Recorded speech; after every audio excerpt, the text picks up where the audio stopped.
Hi everyone. So আজকে আমি কথা বলবো যারা ফিনল্যান্ডে ফ্যামিলি নিয়ে আসতে চান তাদের আসলে কি কি করতে হবে। পার্টিকুলারলি অনেকেই হয়তো বা আছেন যারা ম্যারিড এবং আপনার হয়তো বেবিও আছে। ইন দ্যাট কেস এখন আপনি অফার লেটার পেয়েছেন, সো আপনি এখন আপনার ফ্যামিলি নিয়ে ফিনল্যান্ডে মুভ করতে চান, তাহলে আপনার আসলে কিভাবে প্রসিড করতে হবে। এটা আসলে খুবই ইজি, সেই ব্যাপারটা নিয়ে আমি কথা বলবো। ফার্স্ট অফ অল আসি হচ্ছে যে ডকুমেন্টেশনের ব্যাপারে, যে আসলে আপনি যদি ফ্যামিলি নিয়ে আসতে চান তখন হচ্ছে যে ডকুমেন্টেশনটা আসলে কিভাবে রেডি করবেন। সো বেসিক্যালি আপনি যদি স্টুডেন্ট হন, স্টুডেন্টদের ক্ষেত্রে কি কি ডকুমেন্ট সেটা তো বলছি বা এই অলরেডি আপনারা জানেন। সো আপনি আপনার স্পাউসের ক্ষেত্রে কি কি ডকুমেন্টস আসলে লাগবে। বেসিক্যালি ফার্স্ট অফ অল যদি আসি আপনার স্পাউসের ক্ষেত্রে, সেটা হচ্ছে যে আপনাদের marriage certificate. So obviously marriage সার্টিফিকেটটা আপনার অরিজিনাল যেটা সেটা লাগবে, এবং এই ম্যারেজ সার্টিফিকেটটা আসলে একটু রেডি করা লাগে। সো রেডি করা বলতে হচ্ছে যে এটাকে অ্যাটাস্ট করানো লাগে। এখানে অ্যাটাচ করানোর আগে ফার্স্ট অফ অল আপনাকে আগে দেখতে হবে যে আপনার ম্যারেজ সার্টিফিকেটটা বাংলাতে আছে নাকি ইংলিশে আছে। সো বেসিক্যালি যদি ইংলিশে থাকে তাহলে ভালো, কোনো প্রবলেম নাই।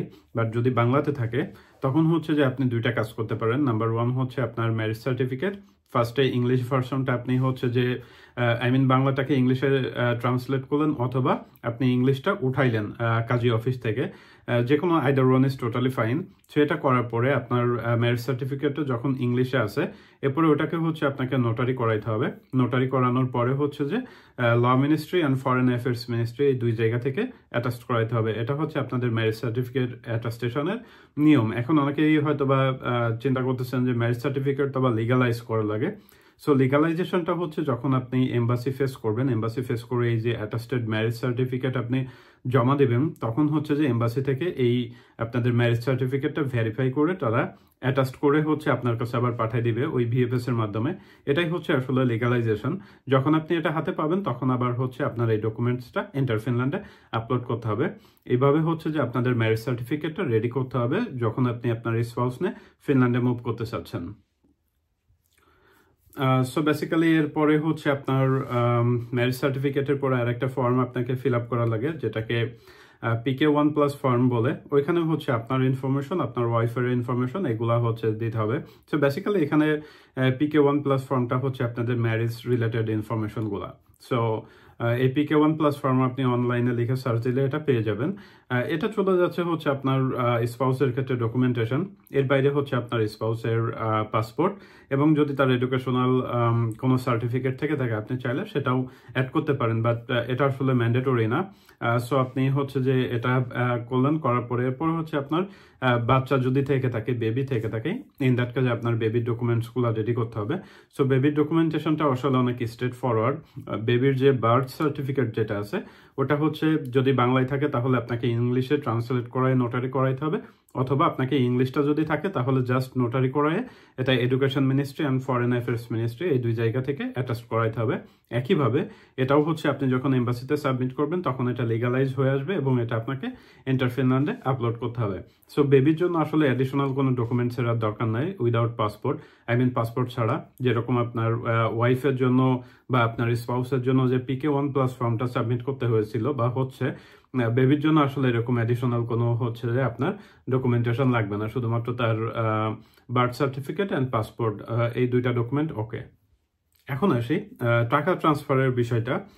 সো আপনি হচ্ছে যে আপনার নিজের যে অ্যাকাউন্ট, মানে লেটস সে আপনি মেইন অ্যাপ্লিকেন্ট, আপনি স্টাডির জন্য আসতেছেন। সো আপনার বাচ্চা এবং স্পাউসের জন্য যে টাকাটা আসলে দেখানো লাগবে, এটা আপনি আপনার যে মেইন অ্যাকাউন্ট বা আপনি যে অ্যাকাউন্টে টাকাটা দেখাবেন, একই সাথে আসলে তিনজনের টাকাটা আপনি একই অ্যাকাউন্টে রাখতে পারেন। এটার জন্য আসলে আলাদা আলাদা অ্যাকাউন্টের দরকার নাই। সো একটা অ্যাকাউন্টে এনাফ।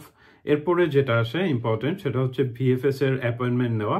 আসলে গত বছর জুলাই থেকে ভিএফএস এর অ্যাপয়েন্টমেন্টটা অনেক কমপ্লেক্স করে ফেলছে। কারণ আগে ছিল এরকম যে মেইন অ্যাপ্লিকেন্ট অর্থাৎ স্টাডি বেসিসে আপনি যখন ভিএফএস এ অ্যাপয়েন্টমেন্ট নেবেন তখন ওই এক অ্যাপয়েন্টমেন্টেই হচ্ছে আপনার ফ্যামিলি সহ আপনি হচ্ছে যে ভিএফএস ফেস করতে পারতেন, মানে একই সাথে ফ্লাই করতে পারতেন ইন্ডিয়াতে, একই সাথে চলে আসতেন এবং একই সাথে দেখা যেত যে ডিসিশনগুলো পেয়ে যেতেন। বাট ওই গত বছর জুলাই থেকে তারা রুলস চেঞ্জ করছে। সে এখন আপনাকে যেটা করতে হবে, এখানে আপনাকে আলাদা আলাদা ক্যাটাগরিতে আসলে অ্যাপয়েন্টমেন্ট নিতে হবে। সো আলাদা আলাদা ক্যাটাগরিতে অ্যাপয়েন্টমেন্ট নিতে হবে, মানে হচ্ছে আপনি যখন স্টাডির জন্য এম্বাসি ফেস করতে যাবেন তখন আপনার ক্যাটাগরি একরকম হবে। তারপর আপনি ফ্যামিলির বেসিসে যখন এম্বাসি ফেস করতে যাবে তখন আপনার স্পাউসের জন্য একরকম হবে, আপনার বেবির জন্য একরকম। অর্থাৎ আপনার ফ্যামিলিতে যদি আপনারা 3 জন থাকেন তাহলে 3 জনের জন্য আলাদা আলাদা অ্যাপ্লিকেশন করে হচ্ছে যে ভিএফএস এর ডেট নিতে হবে। এটার কারণে যে সমস্যাটা হয়েছে দেখা যাচ্ছে সেটা হচ্ছে যে এখন আসলে একই সাথে ডেট পাওয়া, মানে মেইন অ্যাপ্লিকেন্ট এবং ফ্যামিলি মেম্বার্স এদের একই সাথে ডেট পাওয়াটা আসলে অনেক বেশি ডিফিকাল্ট হয়ে গেছে। এবং in most of the cases দেখা যাচ্ছে যে হয়তো ফ্যামিলি মেম্বার্স পার্টিকুলারলি স্টাডির ক্ষেত্রে যিনি আছেন তিনি আগে যাচ্ছেন এবং পরে হচ্ছে যে ফ্যামিলি মেম্বার ভিএফএস ফেস করতে যাচ্ছে। বাট এখানে আসলে আমাদের কোনো হাত নাই, তাদের রুলস রেগুলেশন মেনেই চলতে হবে।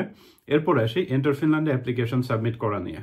সো বেসিক্যালি এন্টার ফিনল্যান্ডে অ্যাপ্লিকেশন সাবমিট করার জন্য আপনাকে যেটা করতে হবে যে আপনি মেইন অ্যাপ্লিকেন্ট, যে স্টাডি বেসিসে আপনি যখন অ্যাপ্লাই করতেছেন আপনার অ্যাপ্লিকেশন শেষ হয়ে গেলে ওই সেম অ্যাকাউন্টে আপনার যদি বেবি থেকে থাকে তখন হচ্ছে আপনি আপনার বেবির জন্য অ্যাপ্লিকেশন সাবমিট করতে পারবেন।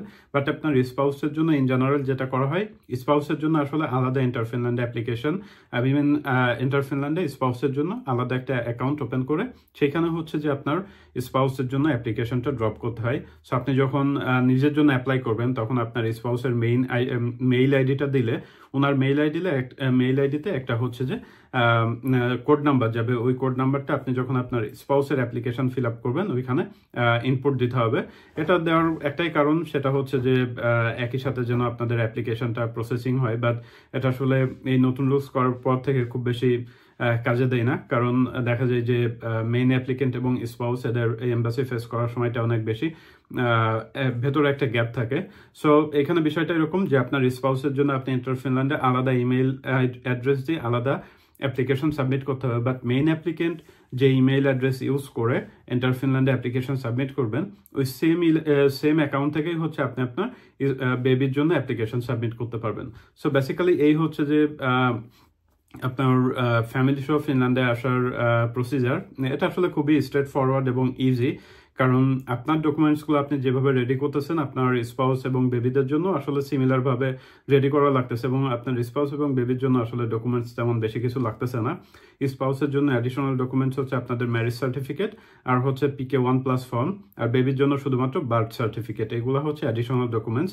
আর পাসপোর্ট তো এটা কমন, এবং ব্যাংক স্টেটমেন্ট হচ্ছে যে আপনার 3 জনের জন্য একটা ব্যাংক স্টেটমেন্ট ইনাফ। সো এই ছিল মোটামুটি ফ্যামিলি নিয়ে ফিনল্যান্ডে মুভ করার স্টেপসগুলো। হোপফুলি ভিডিওটা দেখার পরে আপনারা যারা ফ্যামিলি নিয়ে মুভ করতে চান অবভিয়াসলি ওভারঅল বিষয়টা আপনাদের জন্য অনেক ইজি হবে।